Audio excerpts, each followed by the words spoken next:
Donc Kalbit, comme on vient de le dire, c'est un robot qui s'occupe de gérer tout ce qui est nécessaire. Donc peu intéressant. L'âme noire, par contre, alors quand on meurt, eh ben, tous ces différents corps qui sont imbriqués les uns dans les autres vont se séparer en fonction de leur nature, un petit peu comme des ballons de différentes pesanteurs vont monter plus ou moins haut en fonction des gaz qu'ils contiennent. Vous avez la séparation qui se fait en fait au niveau de l'âme, à ce niveau-là. Cette séparation n'est pas instantanée, du fait que l'âme noire est comme un damier, comme j'ai dit tout à l'heure, donc des cases noires et des cases blanches imbriquées. Âme blanche et âme noire mettent à peu près, nous dit la tradition, 40 jours à se déchirer, à se séparer Quand on meurt. quand on meurt.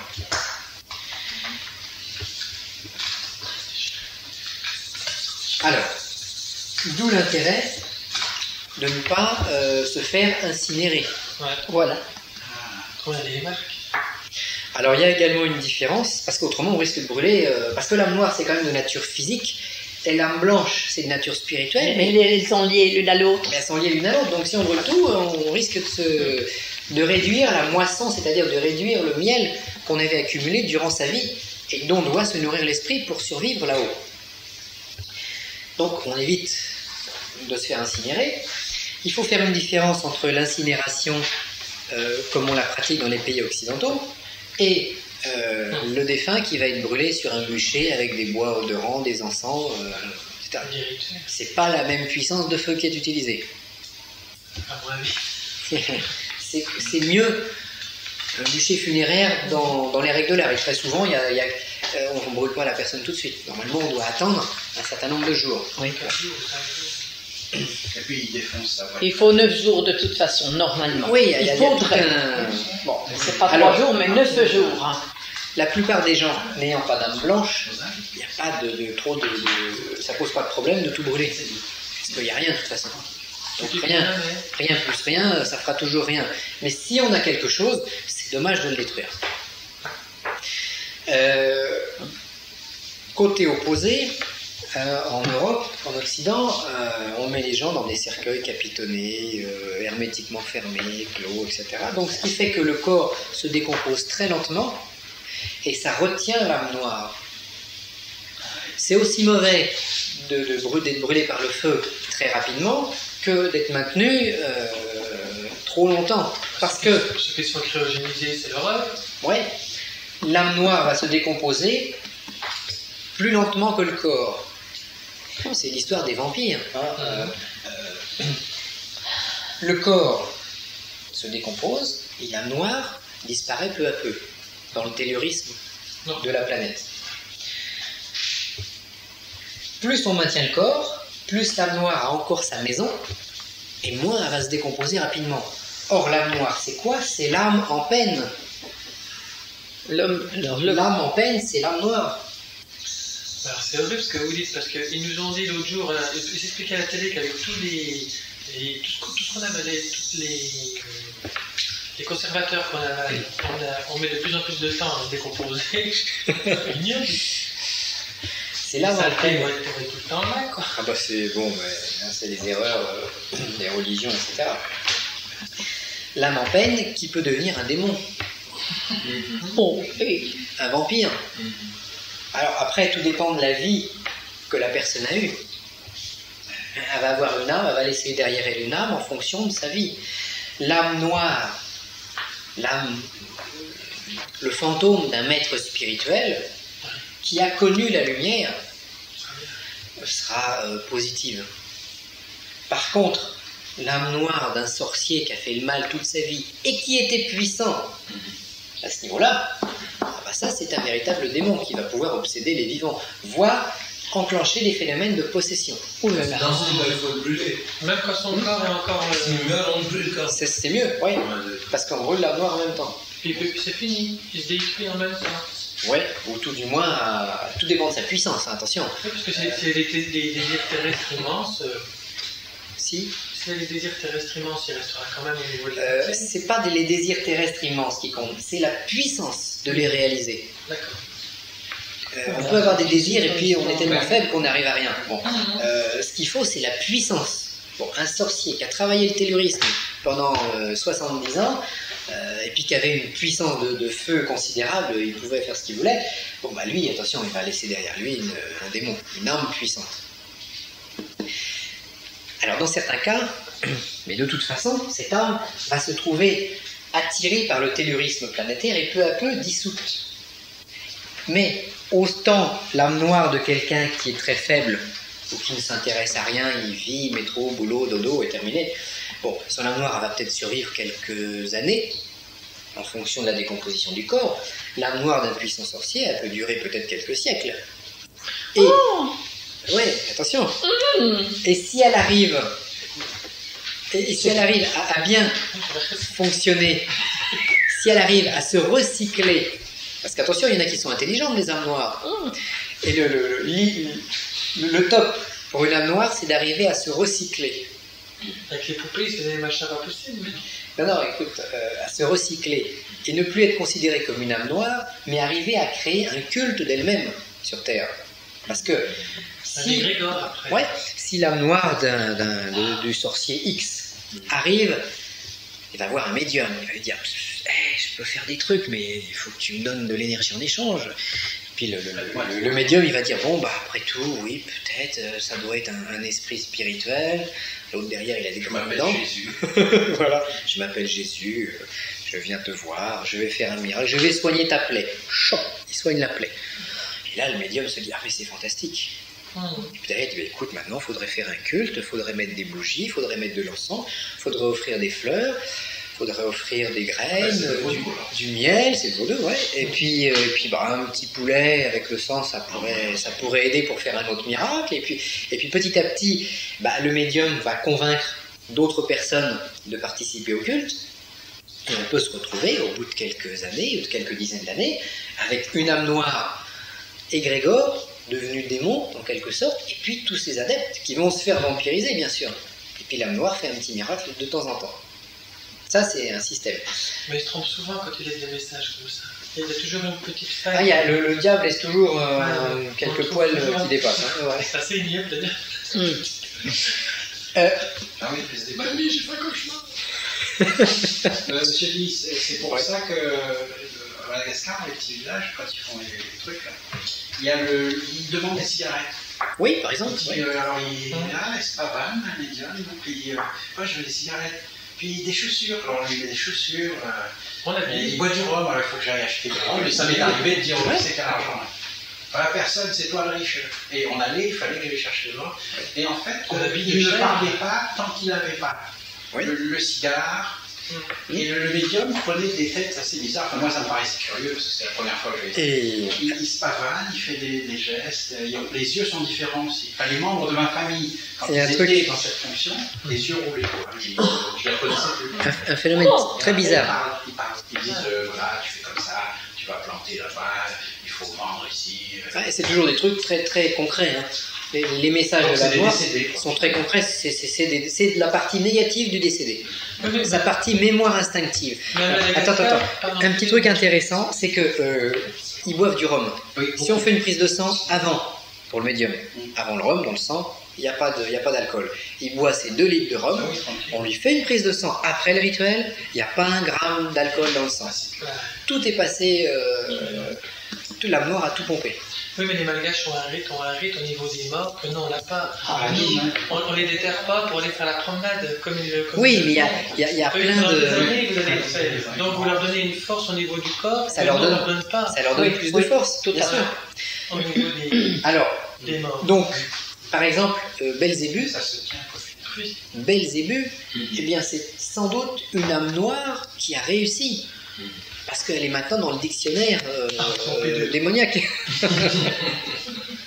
Mais ça reste à ce niveau-là. Alors c'est particulièrement dangereux à aller voir, à titiller, parce que ce sont des vampires. Et ils n'ont qu'un but, c'est vous voler votre énergie, votre vif argent. Et si vous avez un peu de miel, ils vont vous le dérober, parce que le miel, c'est pas la cire, c'est mieux. Donc si vous avez une petite âme blanche qui commence à poindre, et que vous allez voir ce genre d'individu, eh ben...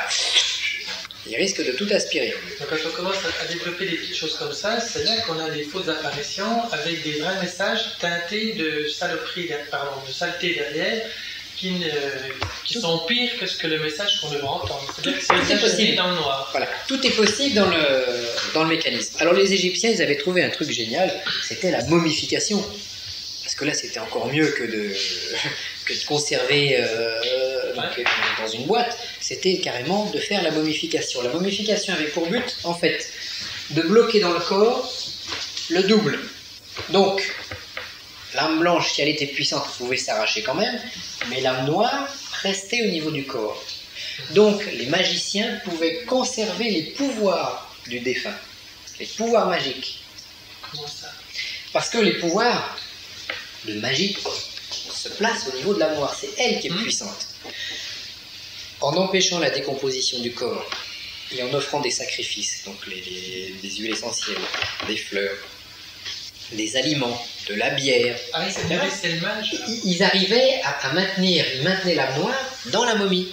Et quand ils en avaient besoin, ils allaient faire un rituel sur la momie en lui disant, bon, écoute, maintenant il faut que tu ailles faire telle chose et telle chose.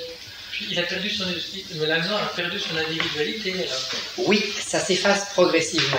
Alors pour maintenir un semblant d'individualité à ce niveau-là, dans les tombeaux égyptiens, on représentait, mettons si c'était un dignitaire, voilà, on avait les cartouches et puis on voyait l'Égyptien de son vivant sur le Nil avec son bateau en train de pêcher le poisson.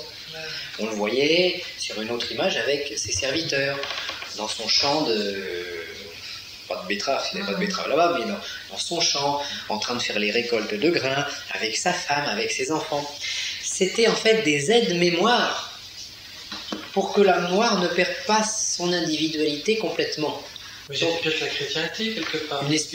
Une espèce c'était pour garder une espèce de survivance.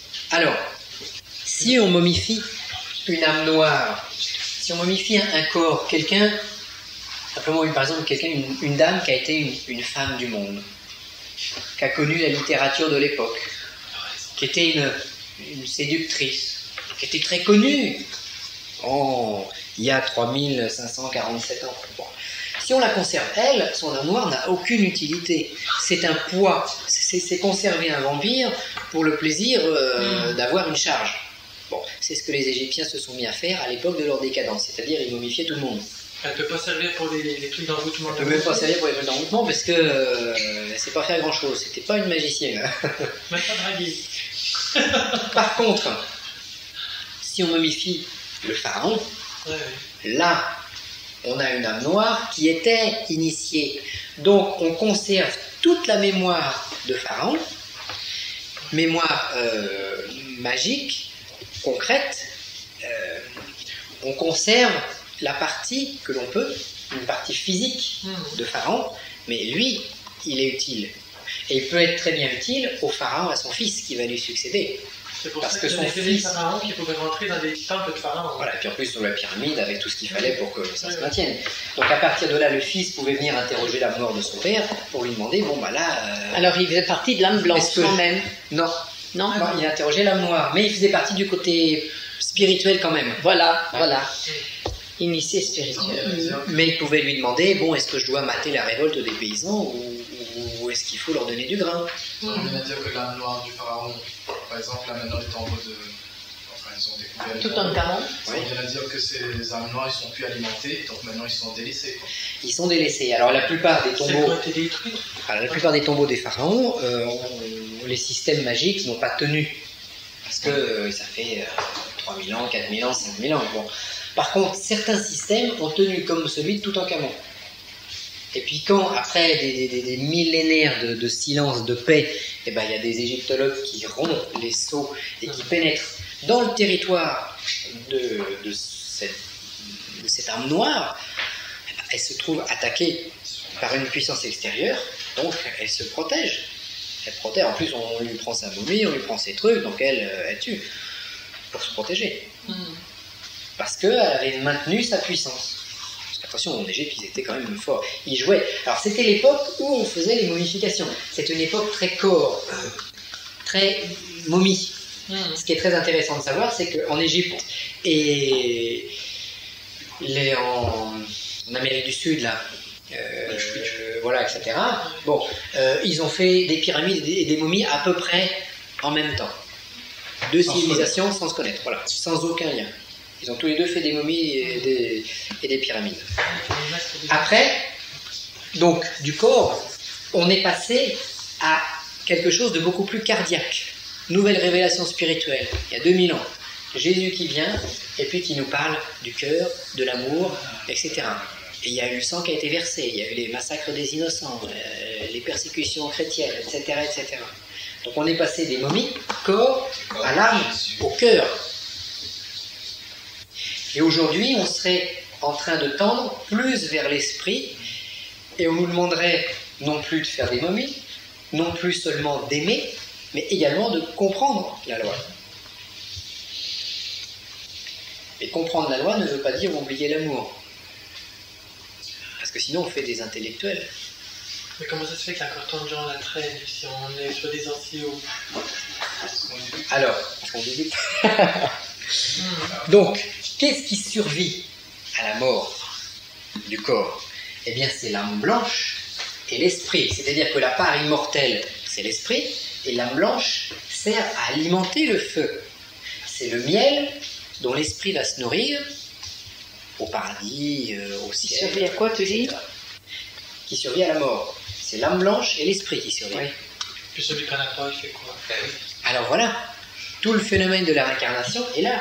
Celui qui n'a pas d'âme blanche parce qu'il n'a rien fait, eh ben, il s'arrête là. Bonsoir, monsieur.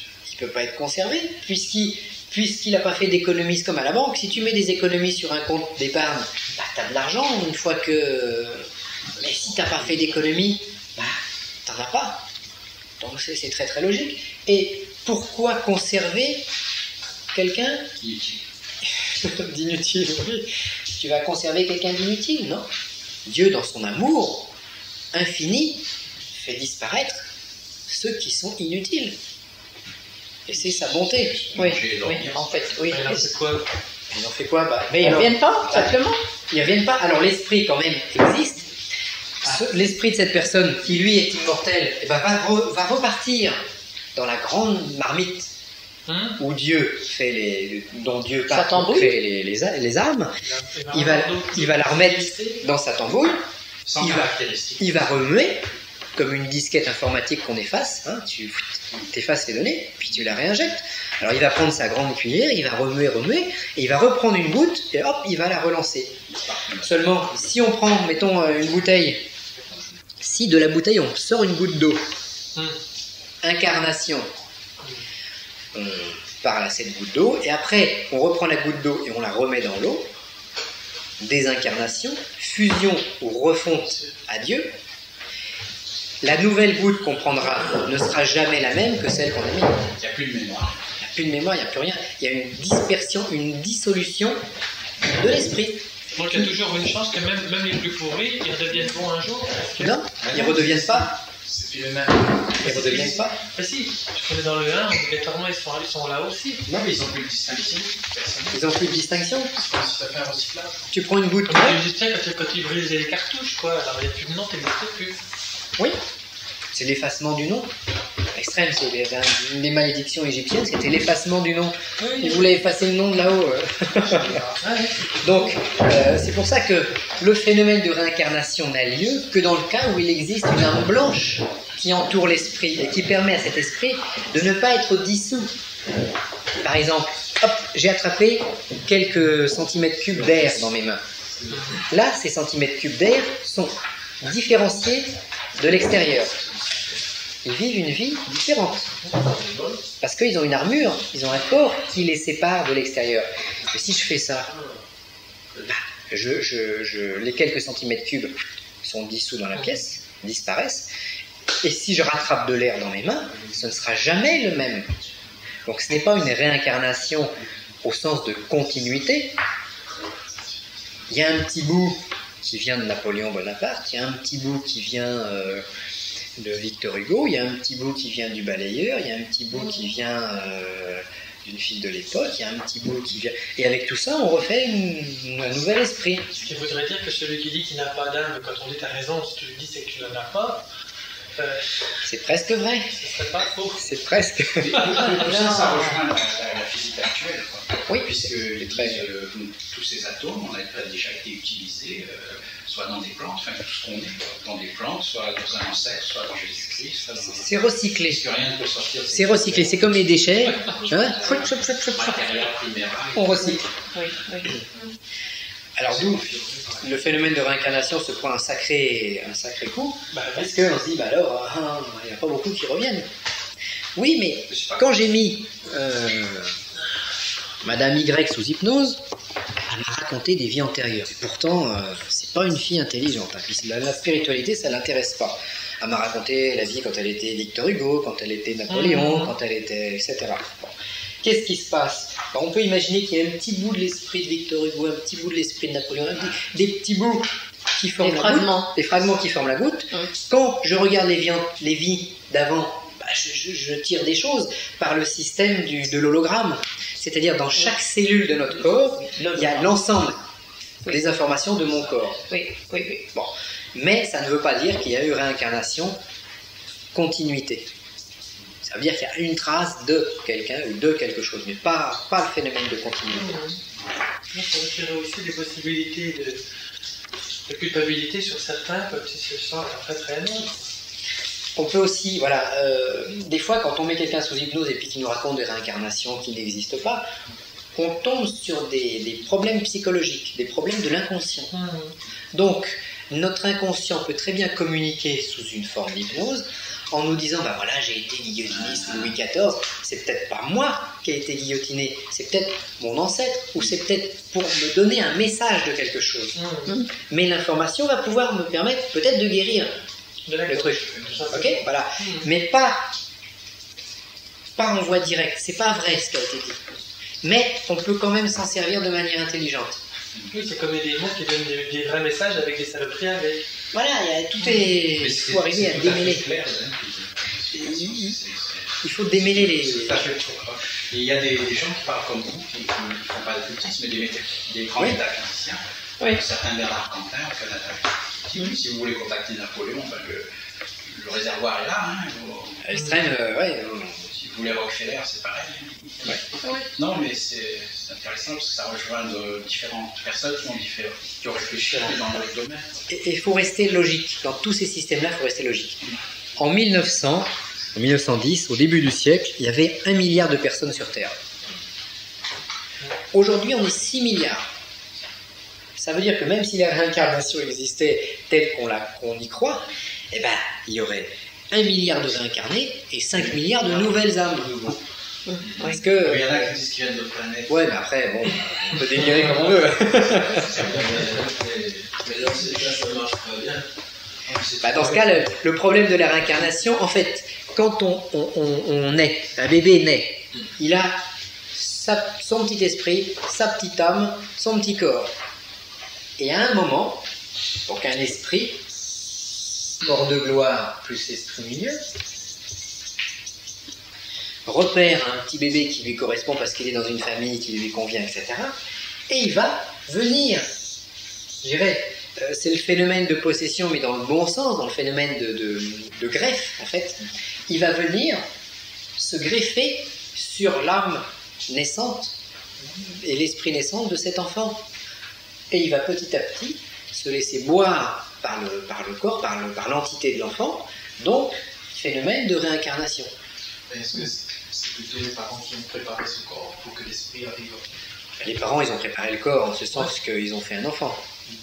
Ils ont préparé leurs cellules aussi, on l'a dit. Pas le sens d'un. Ils ont préparé leurs cellules. Tu veux dire que les parents décident de vouloir faire venir réincarner un truc, une entité précise? Le corps de l'enfant pour qu'il puisse recevoir cet esprit. À travailler pour. Oui. Tous les cas existent après. Ça peut être possible. Parce qu'il y a des grands esprits avec des grandes âmes blanches, et puis il y a des petits esprits qui ont réussi à faire une petite âme blanche, et puis il faut qu'ils fassent vite parce qu'ils n'ont pas beaucoup de carburant pour rester là-haut.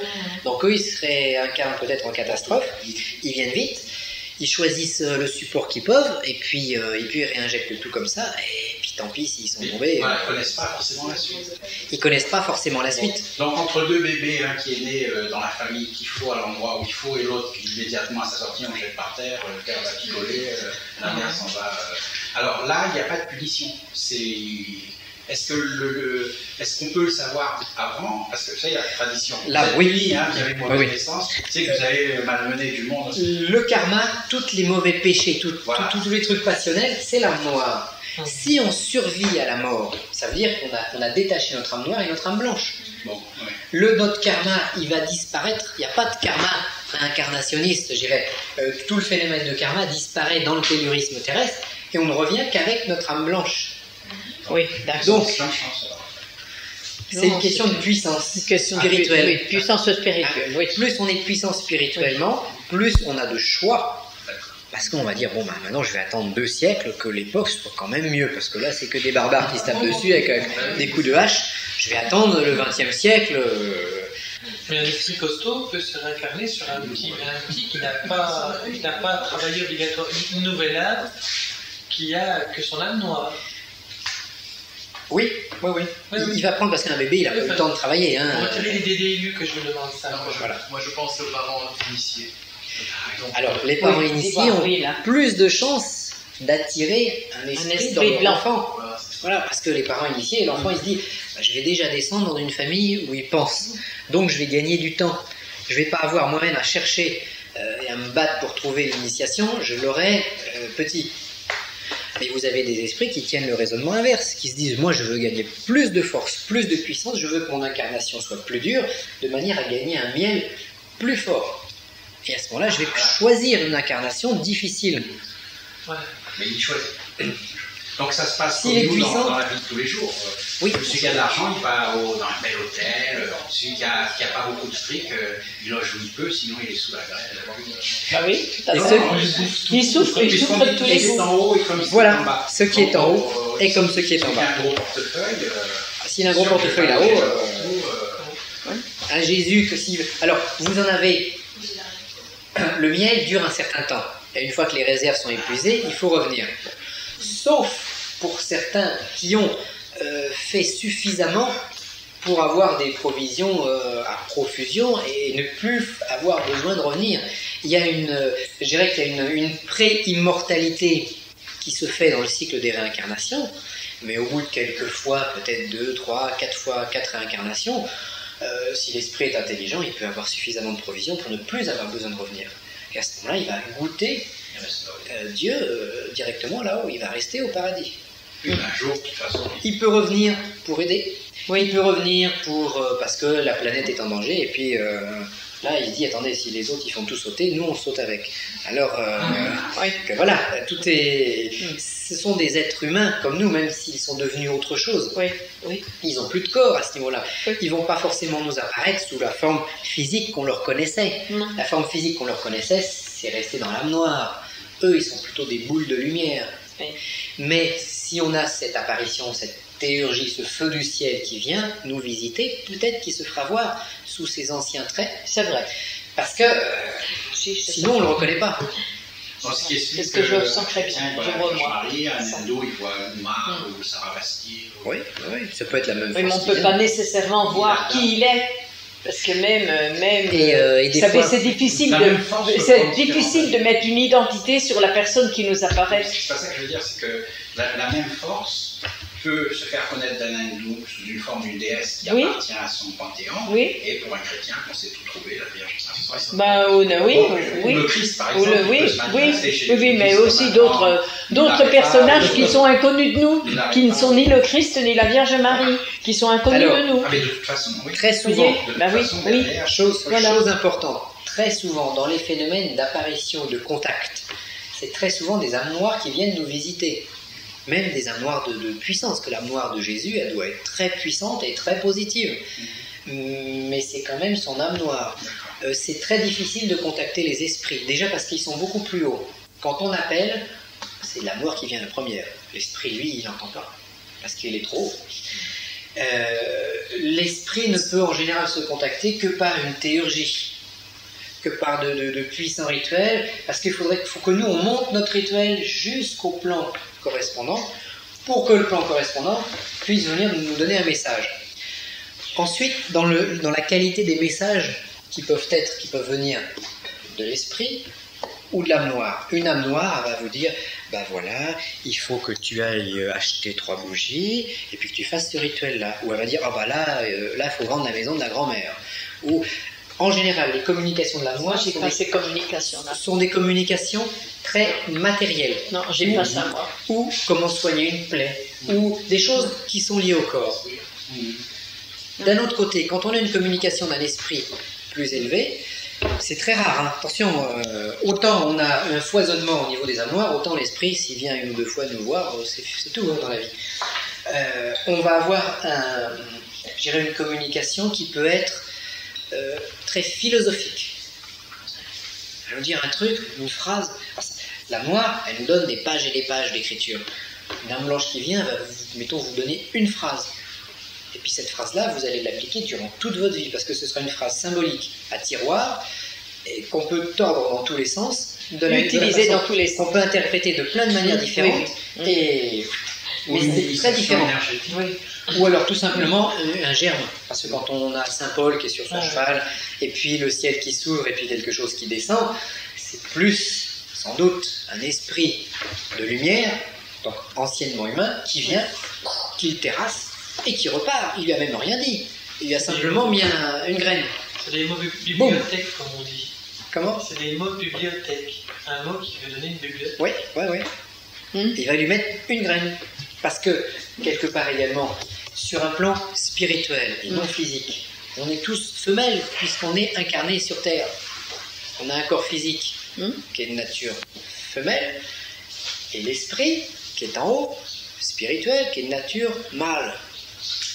Et en alchimie, on dit que l'aigle fond sur l'alchimiste pour lui mettre une graine dans sa tête, et hop, et ça repart. Donc il y a tout un jeu en fait, esprit, âme noire, âme blanche, et puis on a pour des dizaines d'années à comprendre le système. Alors, donc, le corps de gloire, c'est l'âme blanche. L'âme noire, c'est l'ombre.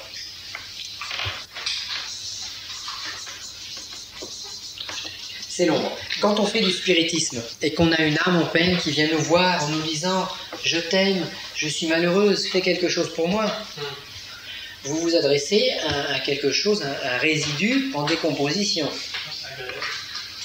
Donc, inutile, voilà, parce qu'on ne sent pas dans l'astral encore. Mais si on avait le don, ça suffirait. On peut, oui, des fois c'est vrai. On est en face de l'ombre, inutile de lui faire des grandes choses. Parce que c'est une perte de temps et d'énergie.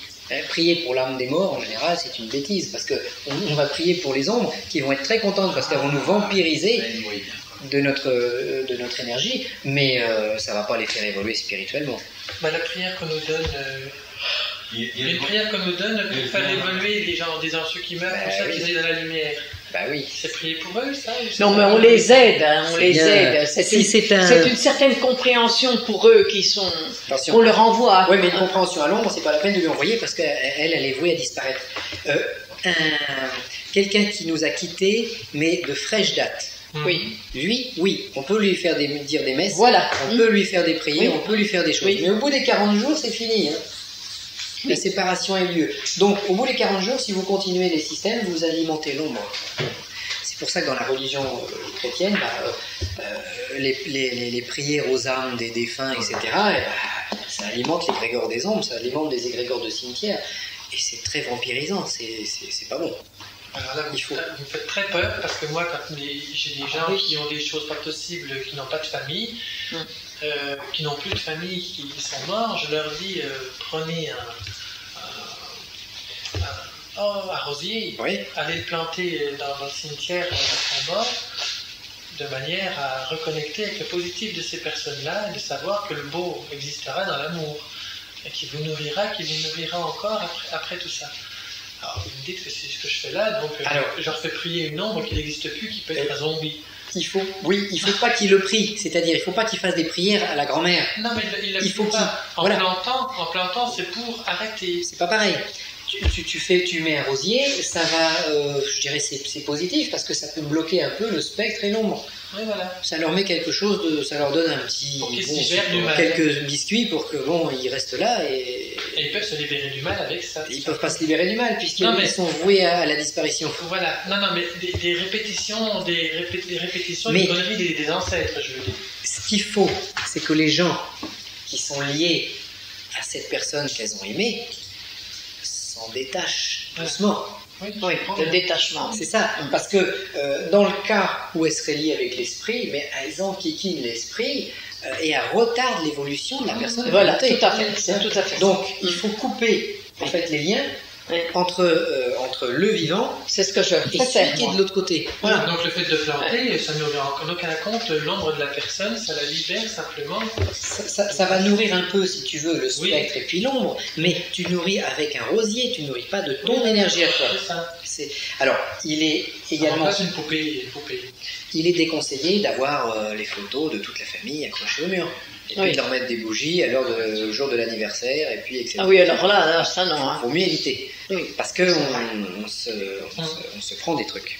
Mais moi j'ai eu des ennuis avec un truc comme ça, et quand je lui ai parlé, bon j'avais lu le bouquin comme tout le monde, donc je lui ai parlé en lui disant ne reste pas, tu perds ton temps, puis il faut vraiment que tu quittes cet endroit, et va, comme on dit, vers la lumière, je ne sais pas trop ce que je disais, mais essayer au mieux de oui. Et puis moi si tu m'agaces trop, je vais te rentrer dedans, hein. Donc je dis qu'il n'y a pas intérêt à me taquiner la nuit comme ça, parce que je vais me défendre. Alors moi je ne veux pas du mal, ce que je te conseille, essaie d'améliorer ton sort, de pas vers la lumière, pas vers ce que j'ai dit, si tu prends quelqu'un qui t'attend, de ce jour-là, c'est terminé. Je n'avais plus revu.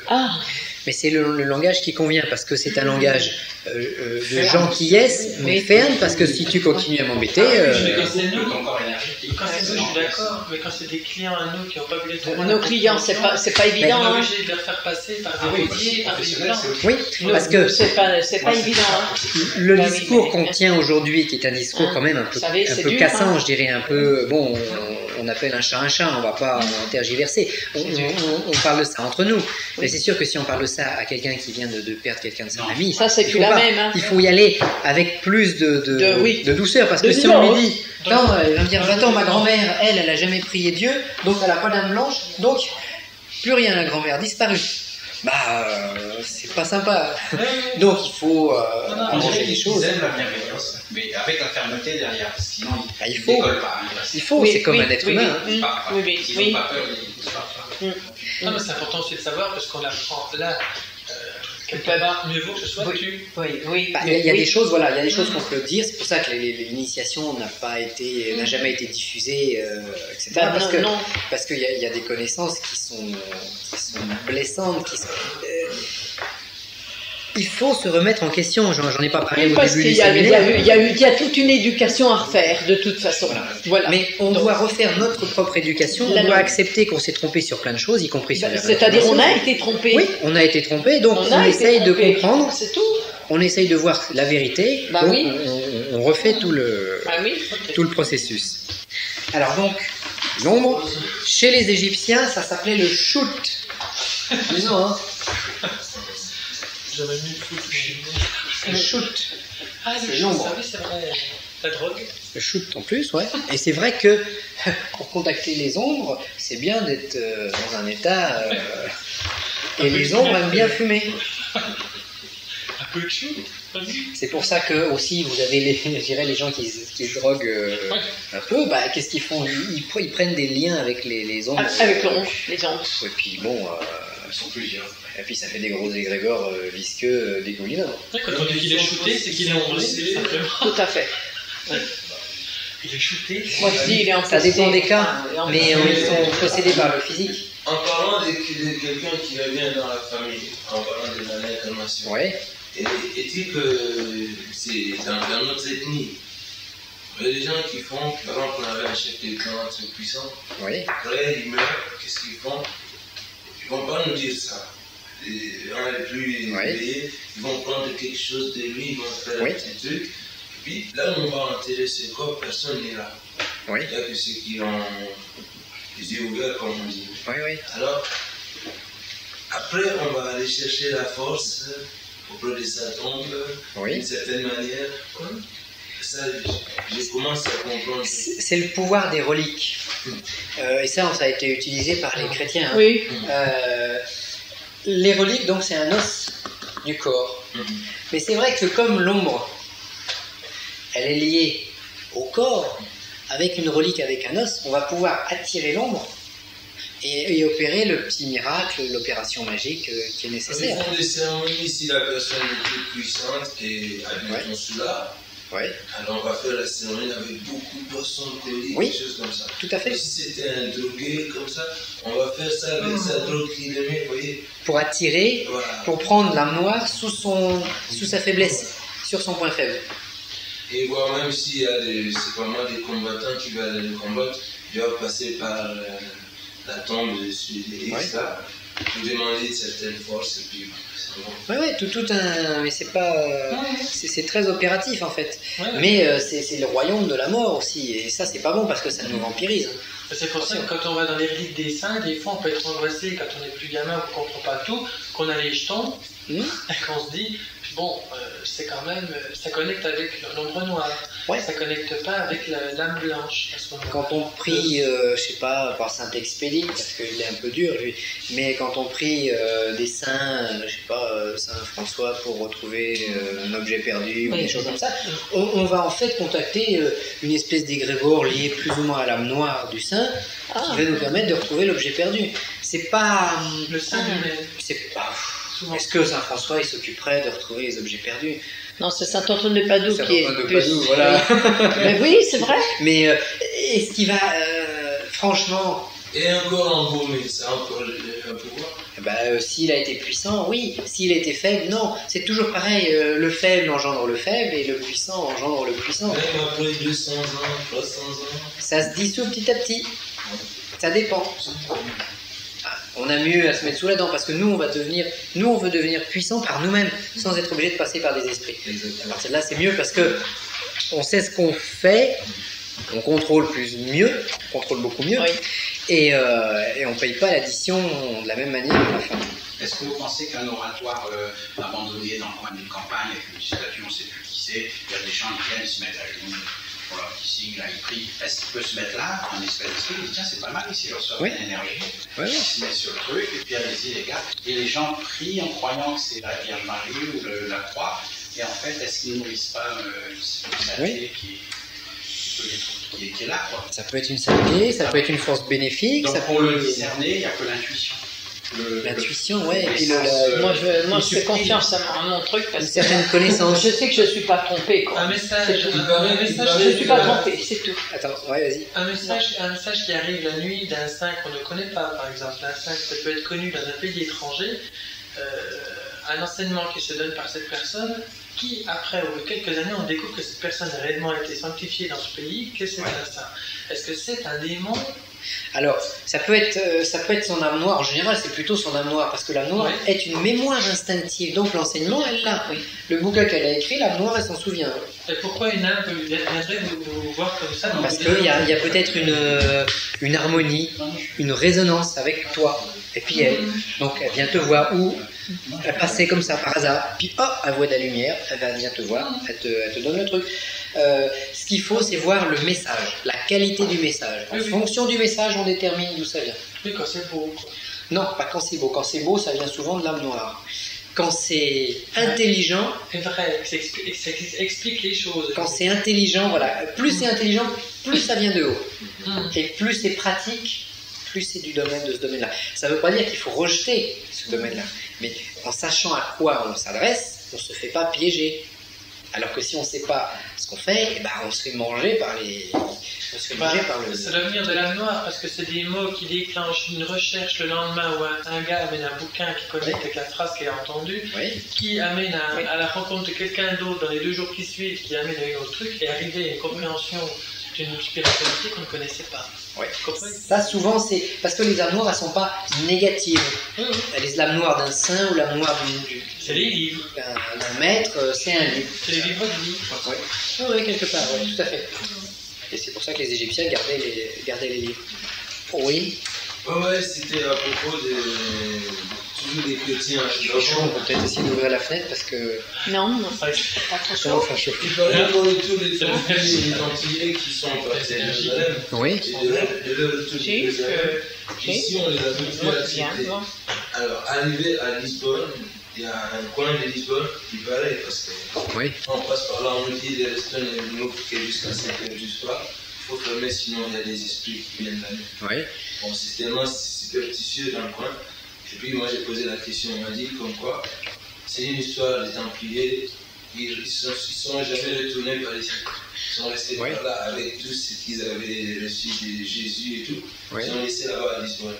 Alors en parlant de ça, il y a un point où tout le monde, personne n'y va après 18h. Oui. C'est un coin de la ville. Aux îles de la Réunion, c'est pareil. Hein. Alors, il est possible que cette croyance... C'est exactement pareil. Il y a peut-être un phénomène là. Mais là, c'est des personnes qui réapparaissent au milieu de la rue. Elles disent, c'est pas marrant. Marie, cette croyance, justement... alors, peut-être qu'il y avait des esprits... Moi, par contre, j'ai rien vu. À l'endroit. Rien. Mais le fait qu'on y croit, ça les attire. Et s'il n'y en avait pas avant, il y en a maintenant. Ah ouais, donc, il se passe un phénomène. Il y a quand même une chose qu'on peut guère expliquer quand même. Oui. Soit, en fait, c'est les esprits qui ont créé le phénomène, les esprits de quelque nature, on pourrait les voir. Hein. Soit c'est nous qui les avons attirés, et puis le phénomène finit par exister. C'est comme une superstition. Si je suis certain que le chiffre 13 me porte malheur, quand je vais voir le chiffre 13, mon âme noire va dire « Oh, ça porte malheur, donc cherchons un malheur ». D'accord. Pause. Maintenant, tout va bien. Alors, donc, très important d'avoir en fait toutes ces notions-là à l'esprit pour pas se faire piéger dans notre évolution ésotérique, dans les nombreuses aventures qui vous attendent. Oui. Pour reconnaître les plantes vénéneuses des plantes médicinales. Bénéfique. Alors maintenant, on va attaquer la même chose, mais sur le plan de la création générale de Dieu, puisque l'homme est fait à l'image de Dieu, c'est-à-dire que l'homme est le reflet de la planète et de toutes les forces qui sont à l'intérieur. Donc le 36, on va trouver les forces du 36 sur le plan planétaire, et également sur le plan de l'homme, qui est à son niveau un petit monde.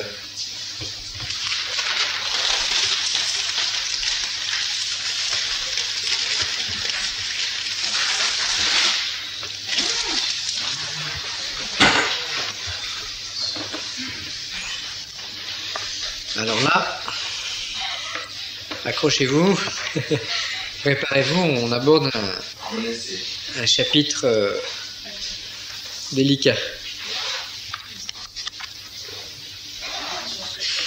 On va aborder donc quelques notions de métaphysique qui sont nécessaires pour la compréhension du 36. Savoir qu'est-ce que je vais manipuler avec le 36, où ça se situe.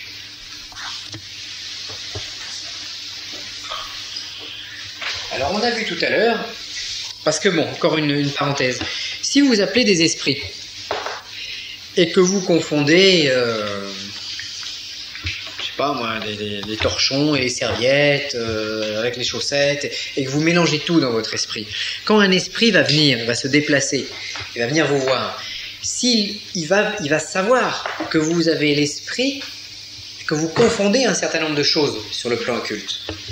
Donc, il va rire, il va se dire, attends, lui, il n'a rien compris et il m'appelle moi. Alors, il va dire, non, je ne viens pas, je vais laisser ma place à quelqu'un d'autre de plus inférieur dans la hiérarchie. Et puis jusqu'au moment où on va se faire complètement piéger par les systèmes. Donc il est important de savoir sur quel plan on se place, qu'est-ce qui va fonctionner, comment, et plus vous aurez conscience de la métaphysique et de la philosophie, c'est-à-dire de la réalité de comment ça fonctionne, et plus vous serez écouté des puissances. Parce que les puissances vont vous reconnaître en tant que maître, en tant qu'initié, en tant que force connaissante. Donc force et connaissance. Donc mieux je vais comprendre, plus je vais avoir des contacts intéressants qui vont m'apporter une nouvelle compréhension. Et c'est ainsi qu'on monte l'escalier, marche après marche. Aucune expérience n'est négative. Aucune expérience n'est une perte de temps.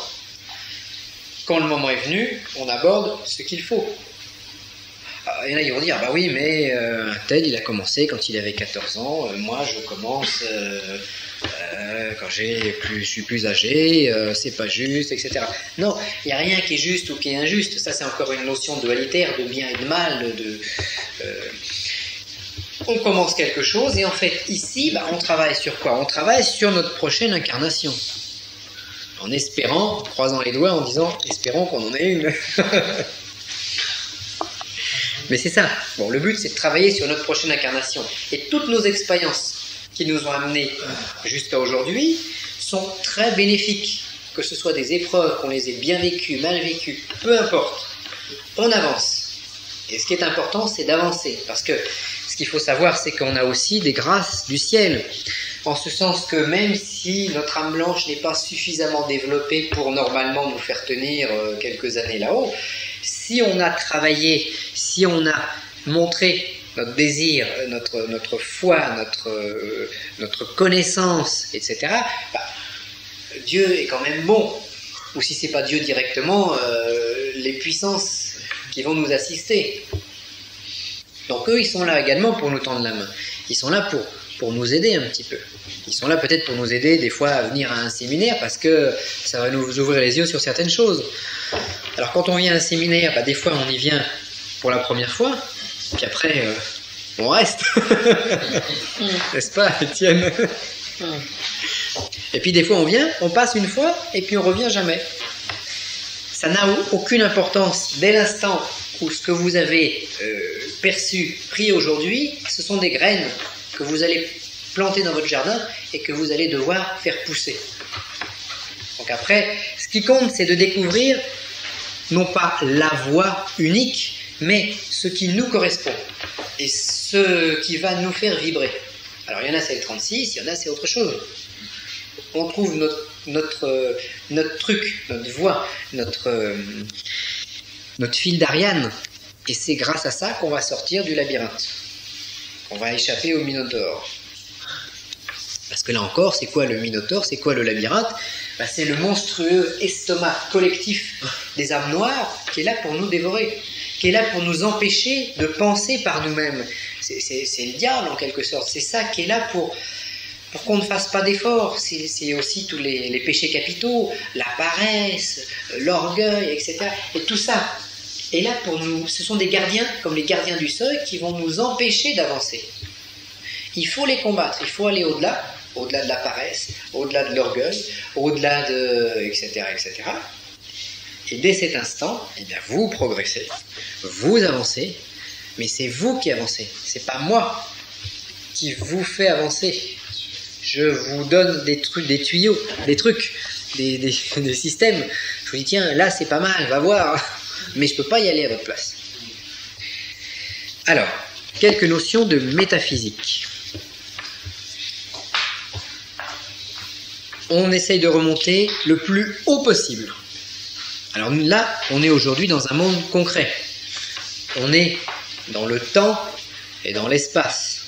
Dans un temps limité, je nais, je vis et puis je meurs. Et dans un espace limité, j'ai l'intérieur de mon corps et ma peau qui me sépare de l'extérieur. Donc j'ai deux limites, une limite temporelle et une limite en espace. Dieu, lui, va être illimité. Donc, il est, on dit, éternel et infini. Mais si on essaie de monter encore un peu plus loin, un peu plus haut que l'infini et l'éternel, on est dans des notions de non-temps et de non-espace. Donc ça, vous pouvez prendre une nouvelle page, et puis on va démarrer. Faites un grand trait sur le cahier. On va démarrer une descente métaphysique. Avant le temps, eh bien, il y a le non-temps. Non-temps. Et avant l'espace, même infini, il y a le non-espace.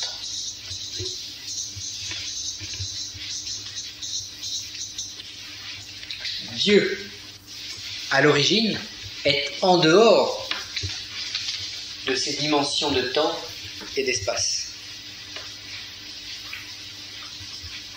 C'est même pas qu'il est partout à la fois et qu'il est éternel, c'est qu'il est hors du temps et hors de l'espace.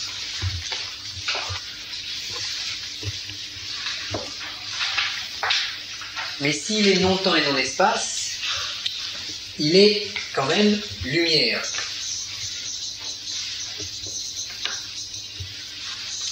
Et je dirais lumière non manifestée. Donc si c'est une lumière qui est non manifestée, certains vont appeler ça la lumière noire. Au-delà de ce qui est perceptible, au-delà de ce qui est visible, au-delà de ce qui est même compréhensible par notre esprit humain. C'est les voiles de l'éternité de l'arbre de la Kabbale. Enzop, etc. Enzop, donc c'est au-delà de ce qu'on peut concevoir. On part de cette origine-là. Ça, c'est l'origine. Le soleil noir. Dans une certaine symbolique, on peut dire que c'est le soleil noir. Mais le soleil noir peut vouloir dire aussi autre chose. C'est une forme de lumière noire au-delà de la lumière visible. On peut dire néant pour nous, hommes, bien que le mot ne convienne pas. Mais pour nous, ça n'existe pas. C'est pour ça qu'on ne peut pas prouver l'existence de Dieu, puisque Dieu n'existe pas. Il fait partie de la non-existence. Nous, on existe au travers des dimensions du temps et de l'espace. Lui, il est hors. Donc, on ne pourra jamais prouver son existence. C'est-à-dire avec nos concepts, on ne peut pas. Oui, tout à fait. Limités. C'est nos concepts limités. C'est même notre esprit ne peut être limité, puisque nous sommes limités et que nous ne pouvons que raisonner dans notre monde. Donc, il y a quelque chose qui est plus haut, en fait. Et l'objet d'Athénéen prête infini. Sinon, il y a une chose, il y a une dimension, une longueur. Oui, voilà. Voilà. Donc, hors espace, hors dimension. On ne pourra jamais prouver Dieu. On ne peut jamais trouver Dieu. Non, mais les scientifiques. On peut trouver des choses, des énergies. Mais prouver Dieu... On peut en être sûr en soi. Oui. On peut en avoir le sentiment. En tant qu'humain, avec la foi, jusqu'où. Voilà, mais c'est ce que je veux dire. Tu fais une opération, tu vois des choses, mais c'est personnel. Et c'est pas forcément Dieu qui s'exprime, mais c'est des choses qui sont personnelles. Les sciences hermétiques ne sont pas des sciences cachées, mais ce sont des sciences personnelles, où c'est l'expérience personnelle qui compte. Donc non-temps, non-espace. Après ce non-temps, non-espace, je dirais Dieu étant possédant tous les dons, va créer deux dimensions qui sont le temps et l'espace. Donc on va avoir toujours une lumière, mais qui va maintenant, qui ne sera plus inexprimable, mais qui va s'exprimer au travers des dimensions temps et espace. Donc je dirais la lumière va s'exprimer dans le temps, il va s'exprimer dans l'espace. Simultanément, bien sûr. Parce qu'à ce niveau-là, l'idée de séparation n'existe pas réellement. Cette lumière donc spirituelle, totale, s'exprime dans le temps. Et elle ne peut s'exprimer dans le temps que sous une seule forme, l'éternité. Elle crée le temps et elle emplit le temps. Donc, éternité. N'ayant aucune limite. On n'est pas dans le monde des limites là. On est dans le monde non limite. L'éternité n'est pas le non-temps. Le non-temps, c'est l'absence de temps. L'éternité, c'est l'expression unitaire du temps. L'éternité, c'est la première expression du temps, la plus simple qui puisse exister. Et cette lumière va s'exprimer, va devenir manifestée au niveau de l'espace sous forme d'infini.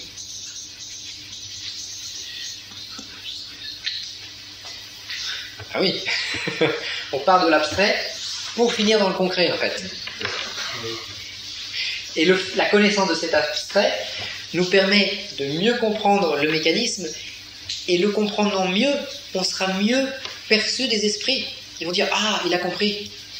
Donc, ça veut dire qu'il pense déjà. Si on n'a pas compris. Bah, il faut travailler. Bon, c'est... Mais c'est vrai que c'est des choses à travailler. Il y a plein de trucs. Mais là, on essaye de pousser Dieu le plus haut qu'on puisse imaginer.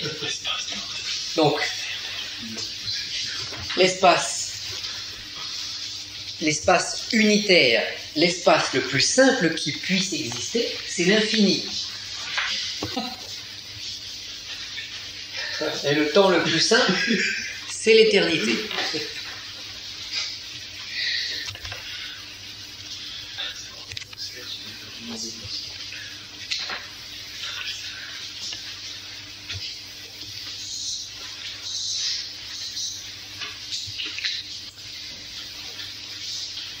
Donc Dieu est là, il est bien, il est tranquille, il a créé ce qu'il avait à créer, et son œuvre est terminée, quelque part. Il n'y a plus besoin de faire autre chose. Donc le Dieu Père va créer, en raccourcissant les choses, un Dieu Fils. Et puis, tout est bien dans le meilleur des mondes. La connaissance que Dieu a de la création s'arrête là. Alors, quand on dit « Oh mon Dieu, aide-moi, j'ai mal aux pieds, j'ai ci, j'ai ça », c'est pas ce Dieu-là qu'on va prier, parce que ce Dieu-là, il n'a même pas créé les planètes encore. Il est hors tout. Donc on a une dimension de temps et une dimension d'espace. On va voir... Je dis en résumant, on va sauter des quelques étapes. Comme le Père a créé cette forme de Fils, il a donné également au Fils le pouvoir de créer. Et puisque le Fils est illimité dans le temps et dans l'espace, eh bien, il peut créer ce qu'il veut. Il peut faire. Et il va de nature répéter le geste de son Père. Le Fils est à l'image du Père. Donc, le Fils va à nouveau créer quelque chose. Et le Fils va avoir un problème. Si le Père était non-temps, non-espace, et donc a comblé le temps et l'espace, sous forme d'éternité et d'infini, le Fils, il est bloqué parce qu'il ne peut pas recréer une éternité et un infini. Donc il va être obligé, en utilisant la substance de son Père, de créer quelque chose, mais qui n'est plus illimité, comme sur ce plan-là, mais qui va être limité, puisque l'illimité est déjà rempli. On serait le singe de toujours un plus grand que soi, quoi. Oui, exactement. On est toujours l'imitateur d'un plus grand. Et où ce Fils va-t-il créer? Puisque déjà tout est empli, il emplit lui-même tout. Il ne peut donc créer que dans son ventre, que à l'intérieur de lui-même. Et quel est le matériau de cette création? Et ce matériau ne peut être que son propre corps, que lui-même. Alors là, on va considérer qu'on a le corps du Fils, le corps de Dieu, ça va être appelé éther. Parce qu'il faut bien lui donner un nom. C'est la coupe, ça. C'est le grain lumineux, ça. C'est l'archétype de ce qu'il va y avoir après. D'accord. Parce que tout va se faire par loi de miroir, il va descendre. Donc, comme il est obligé de créer quelque chose qui n'est ni éternel ni infini, il va créer des choses qui ont un début et une fin, et qui ont une limite spatiale dans l'espace.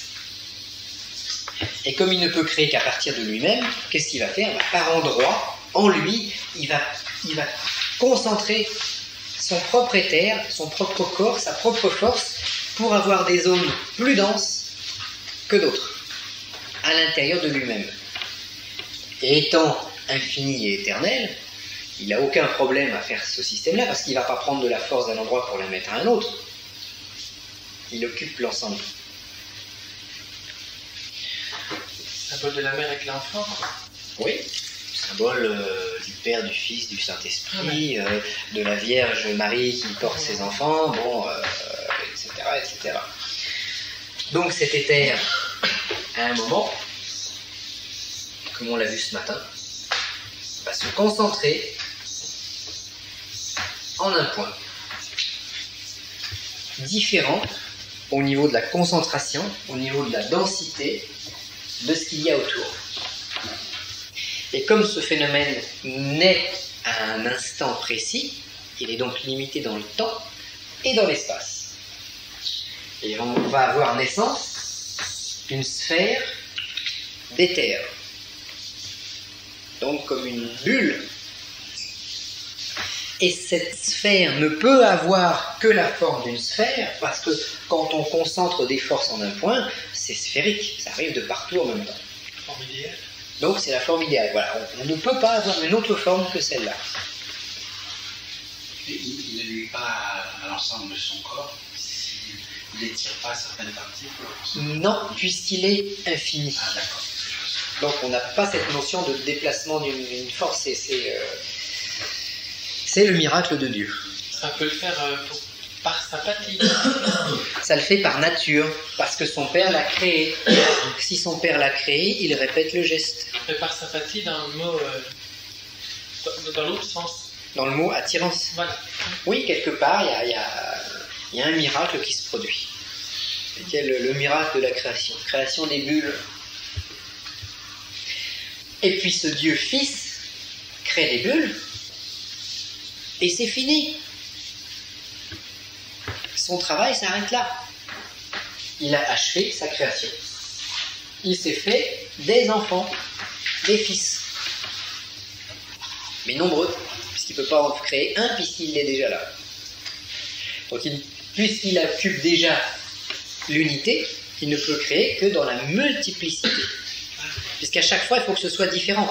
C'est le même geste qui est répété, mais à chaque fois sur un diapason différent, puisqu'il ne va pas répéter la même chose. Donc le croissant multiplié a commencé à partir de là, quoi. Ouais. Ouais, quelque part, lui, il multiplie. De nature. Et ça ne le gêne pas, puisqu'il est infini. Donc, il n'y a pas de moins, de plus. C'est partout des bulles d'éther. Et donc, sa création s'arrête là. Donc déjà, Dieu le Fils, en tant que principe spirituel, eh ben, il ne sait pas qu'on existe, puisque lui, il a créé que des bulles. Lui, il reconnaît ses enfants, les bulles spirituelles, mais il ne peut pas aller plus loin. Il ne veut pas aller plus loin. Et ce n'est pas sa nature, puisque ça, c'est son corps.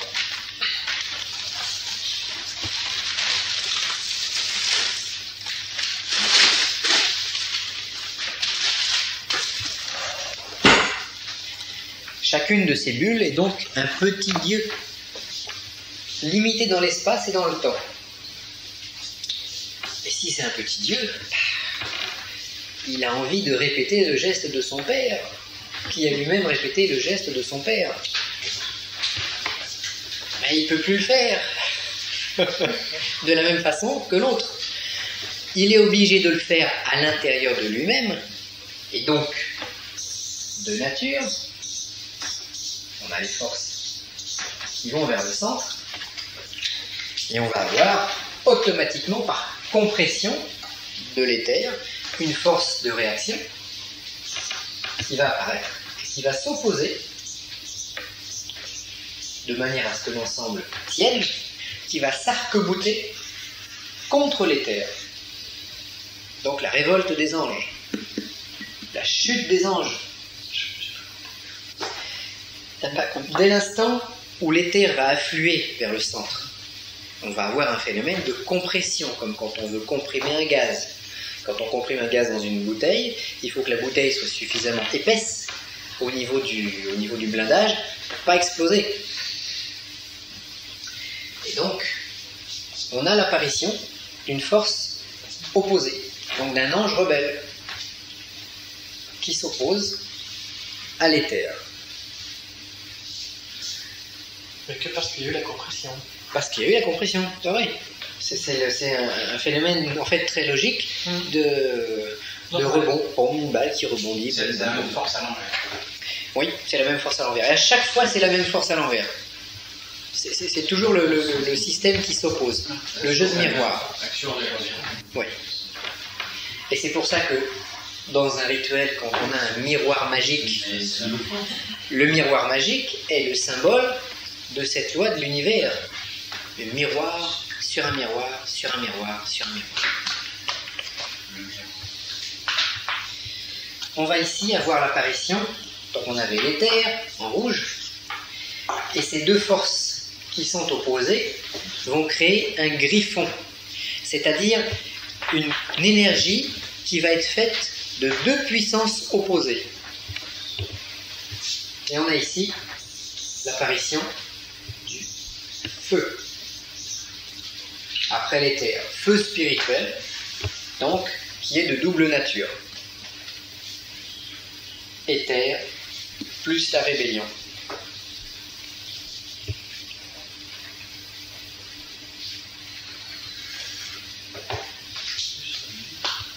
Éther plus rébellion. C'est la religion qui fait. Comme dans une cathédrale, vous avez les voûtes qui sont arc-boutées et qui sont sous tension. Oui. Et toute l'architecture occulte de notre planète, ce sont des arcs boutants sous tension. Un peu comme les cordes d'une harpe qui sont tendues. Et à partir de là, si vous pincez la corde d'une harpe et que vous la tirez, ça va faire ch'tong. Ça veut dire qu'on va pouvoir jouer avec cette harpe. Donc, si on a, après, le premier feu, et qu'est-ce qui va se passer? Il va se passer qu'on va avoir l'éther qui entre en lutte contre son frère révolté. Dès l'instant où il y a deux forces qui sont en opposition, une force dans un sens, une force qui part du centre qui s'oppose. Force de même nature. Il y en a une qui est plus puissante que l'autre. Mais de même nature. Des terres. Elles sont plus de même nature. On a l'éther qui vient de l'extérieur et on a la force de rébellion qui vient de l'intérieur. C'est plus le même sens. Donc, elle va changer de sens, donc de nature. Elle va être un cran en dessous. Elle va être un cran plus dense. Son origine est dans les terres comprimées. Oui. C'est ça. Oui, oui. Mais c'est pas le même sens de mouvement. Donc c'est plus de l'éther. D'accord, je comprends. L'ensemble correspondant au feu. Mais on a une force d'éther qui pousse dans un sens, une force de rébellion qui pousse dans l'autre sens. Il y en a une qui est plus forte que l'autre. Donc on va avoir à nouveau un retournement de l'énergie.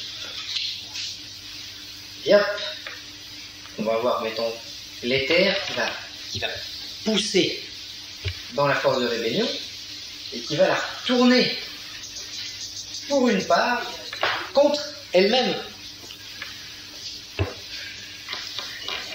Et hop, je vais vous faire le schéma peut-être un peu plus grand. Donc on a une force qui arrive comme ça, une force verte de rébellion, et ça va nous faire un retournement d'une nouvelle puissance. Et qui va s'appeler R.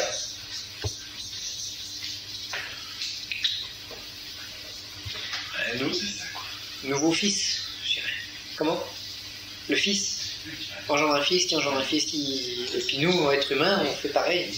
Mais sur un certain plan, sur un plan horizontal, alors que là, c'est des plans verticaux qui descendent vers la matière. Donc il y a rebondissement des anges et des autres. Voilà, il y a rebondissement des forces les unes contre les autres, des anges les uns contre les autres, et apparition des éléments, éther, feu, air, et par le même principe, on va avoir ensuite l'eau et la terre.